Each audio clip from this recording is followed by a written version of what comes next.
First note on The White Tiger by Aravind Adiga, winner of the Man Booker Prize in 2008, and a fabulous, splendid work.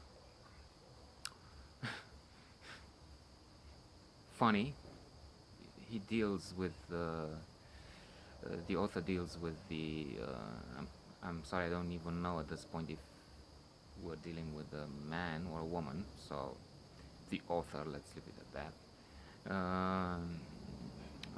deals with jocularity with many aspects which could be considered sad.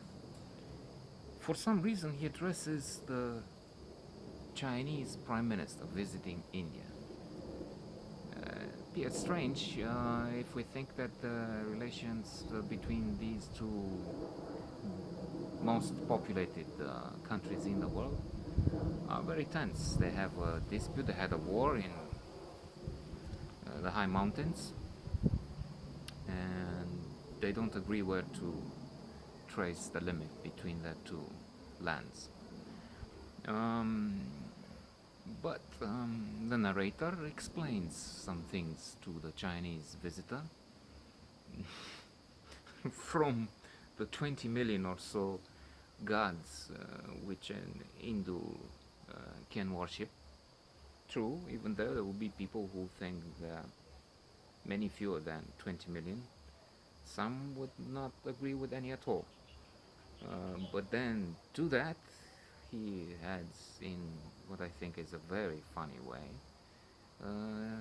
the one of the Muslim religion, the three from the Christian religion, Jesus, God, and the Holy Ghost. I think he makes the triad, the Holy Trinity, into three, even if I'm not sure if they're not just one. Never mind that, we're not getting into a theological analysis. I wouldn't be able now. So he says 20 million and 4. But then, speaking of Buddha, and when he's told that Buddha is a god, well, he has 20 million and 5 now. He doesn't have a name. He's called a boy. I forgot the Indian Malu for that, so he's called Malu or whatever in Hindu. And the teacher at school says, but they didn't give you a name? No, they didn't have time. My father, a rickshaw puller, didn't have time. What about the head of the family? So the teacher is trying to find a name from the gods and the assistants of gods in the Hindu religion. Krishna, let's see, Hanuman. We have a boy called that.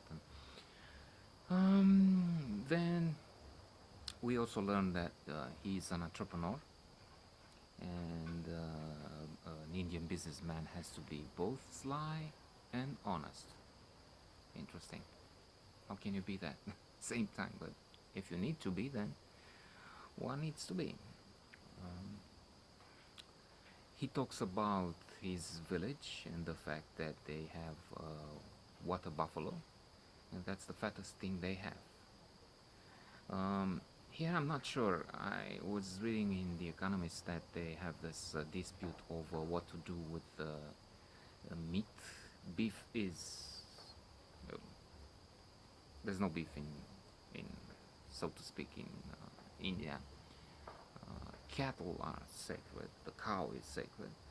But then, if I'm not mistaken, the water buffalo, or at least some species there, is not. So he can be killed for meat which can be exported. But then some of the fundamentalists, even from the BJP, the party of the Prime Minister today, dispute that. So I'm not sure what's happening, but the buffalo is the fattest, most important thing in that family. Everybody feeds the animal.